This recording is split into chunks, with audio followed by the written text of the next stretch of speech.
when I was like 3 years old. I may have been even younger. My mom always tells this really embarrassing story of me propping myself up and playing the keys like this because I was too, short to get all the way up there. I used to just go like this on the low end of the piano. I guess she just looked at my dad one day and said we should get her some piano lessons. I started taking from this woman who was amazing. She was so great. She was like a really great friend. I didn't know this at the time, but she was actually a stripper. I remember I used to say, "Why do you have such long nails? Don't you ever cut your nails?" And she used to say, "Someday you'll understand why I don't cut my nails." She had these long nails like I have now. Now I understand. When I would play, I would sometimes be very floppy with my hands because I was so theatrical, so I would like get really into it and be really emotional while I was playing classical pieces.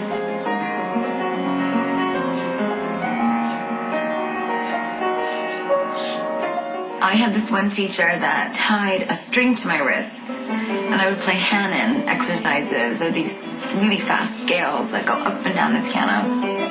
And then she would put this Pink Panther action figure that we would balance the neck of the Pink Panther on the string, and I would have to play really evenly so that Pink Panther wouldn't fall off the string. I was really, really good at piano. So my first instincts were to work so hard at practicing piano, and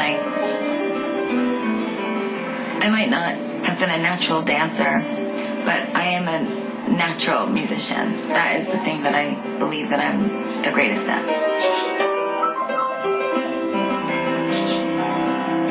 Tell me about that first CD. What was that first CD you bought? It was Green Day Dookie with my own money. But my parents got me Stevie Wonder, Signed, Sealed, Delivered, and the Beatles. There were 2 CDs, and they were given to me with a boombox, a little boombox, for Christmas when I was young. They could have chose anything but Stevie Wonder and the Beatles. I mean, it's totally their fault. Don't spoon feed me the Beatles and Stevie Wonder and Bruce Springsteen and Pink Floyd and Led Zeppelin and Elton John and expect for me not to turn out this way.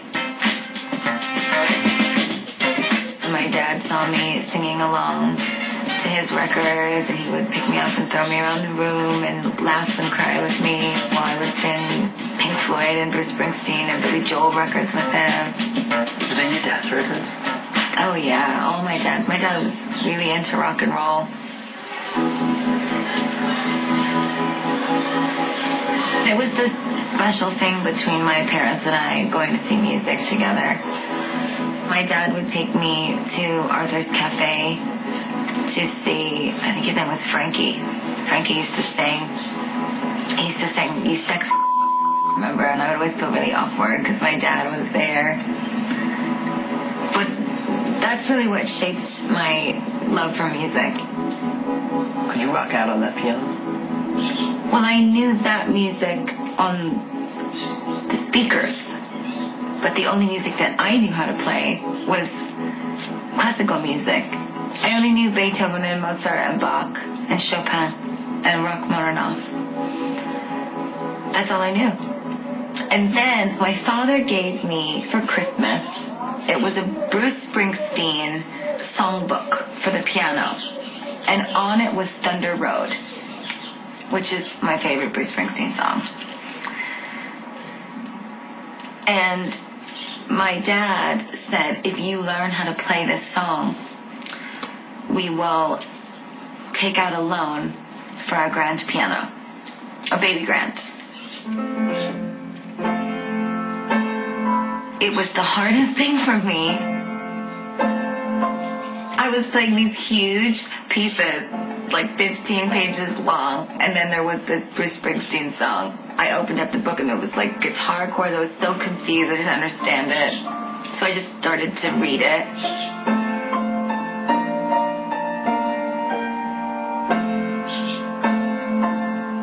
And eventually I got it down. The screen door slams, Mary's dress waves. Like a vision, she dances across the porch as the radio plays. I knew what the song sounded like because my father had been playing it every day since I was a kid, and he would cry every time.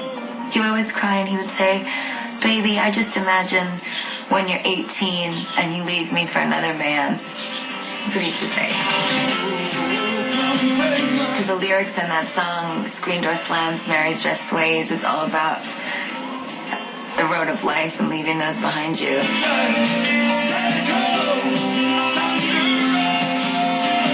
Like a vision, she dances across the porch as the radio plays. It was just this beautiful thing with my dad.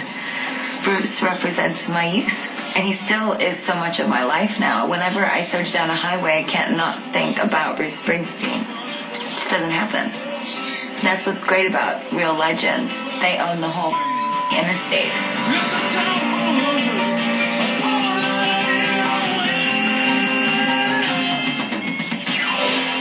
It's a town full of losers and we're pulling out of here to win. That lyric is like, who writes lyrics like that? A nightmare. And that's why I get so passionate about what I do, because when I feel like I have finally written a lyric that is real like that, it's those artists that push me forward.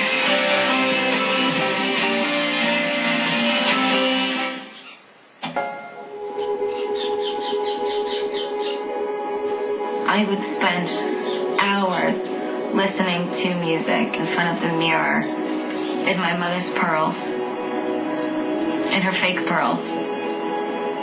I didn't care what they were. I wasn't a little girl in that mirror. I was Whitney Houston, the Bodyguard. I was Gloria Estefan on stage. I was whoever I wanted to be. I got discovered singing in a store, in a little boutique where we grew up. There were these two guys that worked at the store. They loved fashion and music, and they loved talking about theater, and I became friends with them because I went into the store one day with my mom. I would go and hang out for hours after school. My mom would say, "Where the are you?"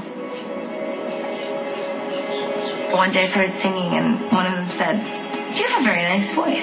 I said, "Thank you." He said, "My uncle is a voice teacher. I'll give you his phone number." I said, "Okay." I had a classical voice teacher at one point, but I'd never studied anything else. And he said he teaches pop rock vocals. I thought, oh, well, that could be really great because I love like musicals. So I called Don Lawrence, and he listed off all the people that he has worked with, and they included Mick Jagger, Bono, and Christina Aguilera. My heart sank. He was on speaker, my mother was sitting next to me. I remember we were holding hands, and she just went like this. She started squeezing my hand. So I went in to meet Don, and I sang a song for him. There was an E flat in the song, like a really high, belty note, and I hit the note at the end, and I was really proud.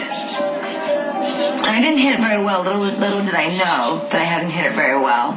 But it wasn't until I started to work with him that my voice really started to grow and change. And he looked at me one day and he said, "You're a pianist." I said, "Yeah." He says, "I can tell." He said, "Because, the way you understand the scales when we're working, you just really understand what I'm doing." And he said, "You always can tell when I screw up." And he didn't screw up very often, but if there was ever a little sour note, I would. And to me, it was like, yeah, I know. But to him, it was, "You're a musician." And I was 13. He said to me, and these were the words that changed my life, Don Lawrence. He looked at me and he said, "Have you ever thought about writing music?" I said, "Well, when I was young, I would notate strange things on my Mickey Mouse staff paper, and I've written poetry, but I've never really written a song. I think you would be good." at writing songs. And I said, okay. Just a few weeks later, I was in the car with my dad and my mom. We were driving back from seeing my grandma. And I had my headphones on, and I was singing my pants off in the car. Probably not very well. He said the headphones on you can't hear. My dad said, hey kid, you're not on stage yet. And I burst into tears. And I started screaming, and my mother was like, what is going on with you? And we drove to the front of my parents' place. My dad was driving the car back to the garage, because it's New York, so you gotta drive it to the garage, 10 blocks away, and then walk home. Pain in the ass. My dad was always gone for about 15 minutes. By the time he'd gotten home, I'd written my first song. It was called To Love Again. What's that song about? The song is about being in love and then losing it with someone, and then saying we can find what made us fall in love in the first place. And in hindsight, I'm like, what the was I talking about? I was 13. What the hell did I know about love? But I think it was my innocence.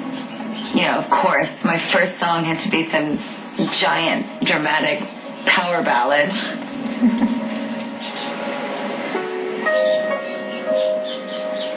I grew up 4 blocks from Lincoln Center. As someone who loved theater so much, I used to walk by and see the long lines into the opera and long lines into the ballet, and I would dream of being a performer.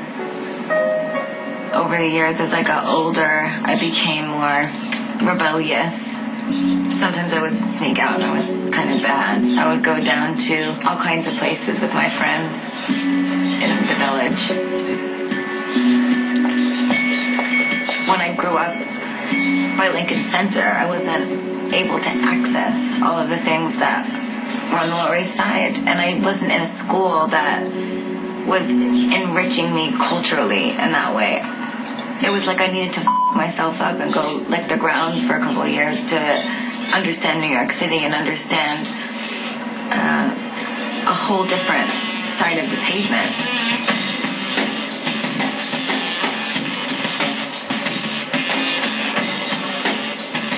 In one way, I couldn't wait to get out. But in another way, it wasn't that I wanted to get out of New York, it's that I wanted to get deeper into New York.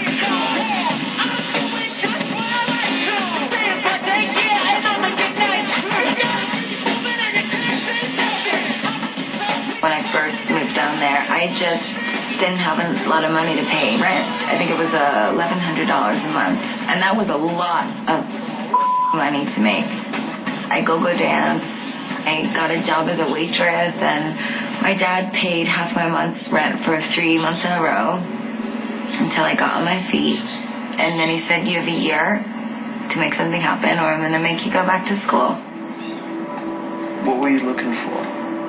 I wanted to live alone, live in solitude with my music, and read poetry and be overly dramatic about everything.